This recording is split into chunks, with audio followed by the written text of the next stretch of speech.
آنکھوں میں آنسو لا، عاجزی کر گڑ گڑا، اور پھر دعا میں تکرار بڑی مقبول ہے، یعنی ایک ہی بار کو بار بار ریپیٹ کرو، دے دے دے دے دے دے دے دے دے دے دے دے کا کم سے کم 3 بار تو بول، پھر 5 تک بھی پہنچ، پھر 7 تک بھی پہنچ، اس لیے کہ اور جگہ تکرار کرو تو لوگ کہتے ہیں آگے بول، بور مت کر، لیکن یہاں تکرار کرو تو بڑی پسند آتی ہے، یہاں تکرار پسند آتی ہے، کیونکہ تکرار میں عاجزی بڑھتی جاتی ہے۔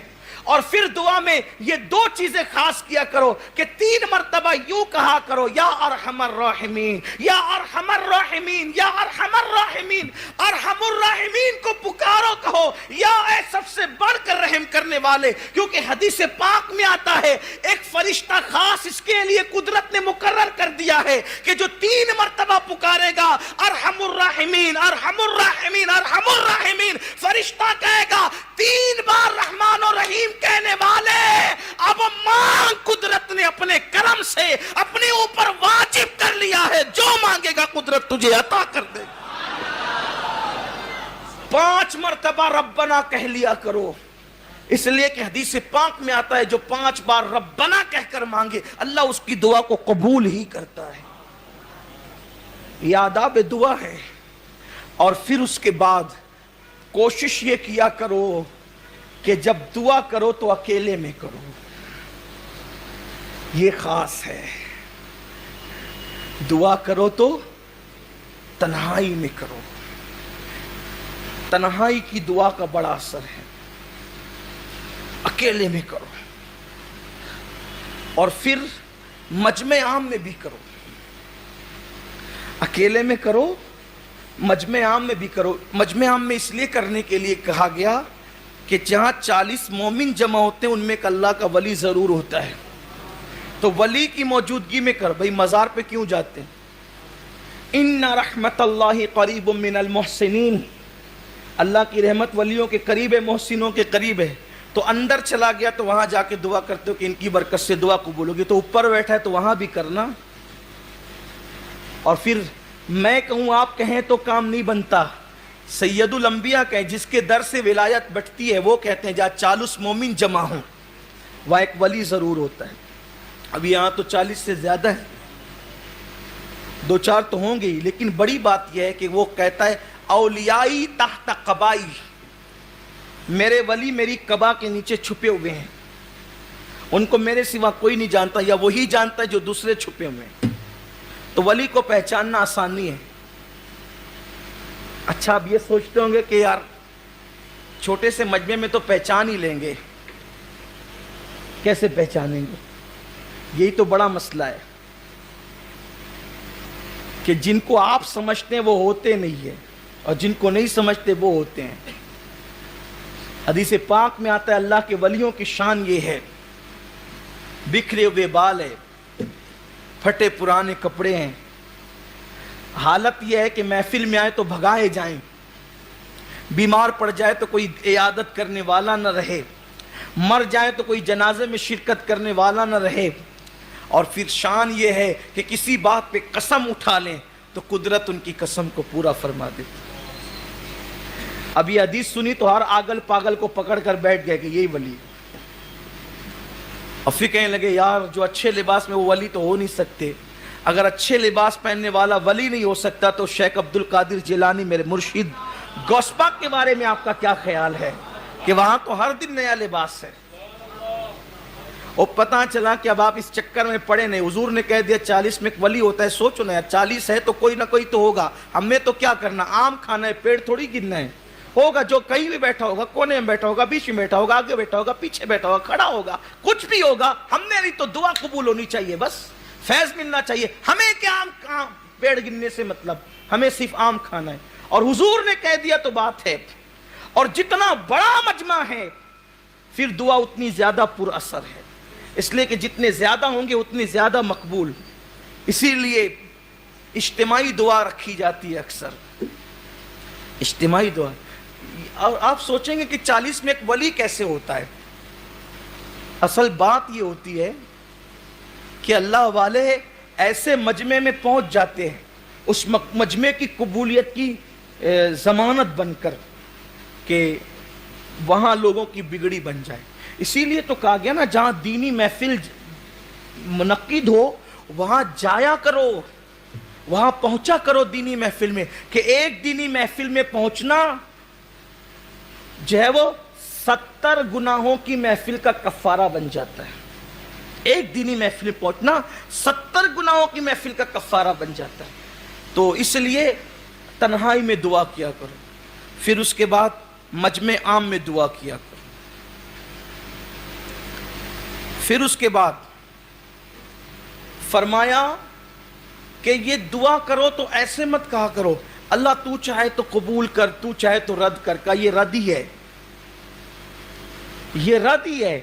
اس یقین سے کرو کہ اس نے وعدہ کیا ہے ادعونی استجیب لکم, مجھ سے مانگو میں عطا کروں گا. تو اس نے وعدہ کیا ان اللہ لا یخلف المیعاد, وہ اپنے وعدے کے خلاف نہیں کرتا. تو اس یقین سے کرو کہ اللہ تو نے وعدہ کیا ہے, میرے مانگنے کی ہوشیاری نہیں ہے, میری دیر ہوشیاری نہیں ہے, میرا کوئی معاملہ نہیں ہے, تو نے وعدہ کیا ہے تو تو اپنے کرم سے قبول کرے گا اور وہ قبول ہی کرے گا. اللہ فرماتا ہے میرا بندہ میرے ساتھ جیسا گمان کرتا ہے میں اس کے ساتھ ویسے فیصلہ کرتا ہوں. پھر جب دعا کرو تو دعا کرنے کی قبولیت کی نشانی یہ ہے کہ دعا کرنے سے پہلے کچھ نیک عمل کرو. مثال کے طور پہ دعا کرنے سے پہلے چپکے سے صدقہ دو, خاموشی سے صدقہ دو, ہو سکے تو 2 رکعت نفل پڑھو, قبلے کی طرف رک کر کے بیٹھو, 2 زانوں بیٹھو, پہلے اللہ کی حمد بیان کرو, پھر حضور پہ درود پڑھو, پھر اپنے گناہوں سے توبہ کرو, پھر اللہ کی بارگاہ میں مانگو. پھر کہا اس کی رحمت کو محدود مت کرو, اس کی رحمت کو محدود مت کرو. یہ مت کہو اللہ مجھے یہ دے, مجھے یہ دے, مجھے یہ دے, بلکہ یہ کہو ہمیں یہ دے, ہمیں یہ دے, ہمیں یہ دے. دیکھو حدیث حضور نے جو دعائیں کی ہے, ربنا اے ہمارے رب, آتنا عطا کر ہمیں, فی الدنیا حسنہ اچھی دنیا, وفی الآخرت حسنہ اچھی آخرت عطا کر, وقینا عذاب النار اور ہمیں عذاب سے محفوظ فرما. یعنی سب کو ملاؤ. اب سب کو ملانے سے فائدہ کیا؟ میں دعا کر رہا تھا مجھے دے, نعمت کا مستحق نہ تھا, لیکن کہا ہمیں دے, پوری امت کو ملایا تو پوری امت میں کوئی تو مستحق تھا, تو میں مستحق نہ تھا, وہ مستحق تھا. میں اپنے لیے مانگ رہا تھا, ممکن ہے مستحق نہ تھا, نہ ملتا, لیکن اب وہ پوری امت کو ملایا تو امت میں کوئی نہ کوئی تو مستحق ہوگا. اب وہ مستحق کو ملے گا تو میں تھوڑی محروم رہوں گا, کیونکہ میں نے سب کے لیے مانگا ہے, تو اس کے صدقے میں میری بھی بگڑی بن جائے گی. اس لیے سب کو شامل کیا کرو. اور پھر اللہ نے حضرت موسیٰ کلیم سے کہا اے موسیٰ, میرے موسیٰ ایسی زبان سے دعا کر جس سے تو نے گناہ نہ کیا ہو. اے موسیٰ ایسی زبان سے دعا کر جس سے تو نے گناہ نہ کیا ہو, وہ دعا قبول ہے. اللہ کے کلیم نے عرض کی مولا ایسی زبان کہاں سے لاؤں, حالانکہ یہ تو تواضع اور عاجزی ہے, ورنہ اللہ کا نبی تو معصوم ہے, اللہ کا نبی تو معصوم ہے. عرض کی ایسی زبان کہاں سے لاؤں؟ اللہ نے فرمایا کسی بندے سے اپنے لیے دعا کروا, اس لیے کہ اس زبان سے تو نے گناہ نہیں کیا. حالانکہ نبی تو بے گناہ ہے, لیکن ہمیں تعلیم دی جا رہی ہے آپ نے میری زبان سے گناہ نہیں کیا, میں نے آپ کی زبان سے گناہ نہیں کیا, تو میری زبان آپ کے لیے دعا کرے گی تو قبول ہوگی, اور آپ کی زبان میرے لیے دعا کرے گی تو قبول ہوگی. اللہ اکبر. اسی لیے میرے آقا فرماتے ہیں جب کوئی مومن کسی مومن کے پیٹھ پیچھے دعا کرتا ہے, اچھا یہاں تو سامنے دعا کرتے, پیٹھ پیچھے تو غیبت ہی کرنی ہے, برائی کرنی ہے, ایک دوسرے کی قبر ہی کھودنی ہے. اللہ کے رسول علیہ السلام فرماتے ہیں جب کوئی مومن کسی مومن کے پیٹھ پیچھے دعا کرتا ہے تو اس کی دعا ایسی ہے جیسے عرفات میں حاجی کی دعا ہوتی ہے, اور وہ قبول ہی ہوتی ہے. اب پتا چلا دوسری حدیث پاک میں آتا ہے جب تم کسی مومن کے لیے دعا کرتے ہو, مثال کے طور پہ اللہ فلاں کو روزی عطا فرما, تو فرشتہ کہتے ہیں اللہ کے بندے تو نے اس کے لیے روزی مانگی, اللہ تجھے پہلے دے گا بعد میں اس کو عطا فرمائے گا.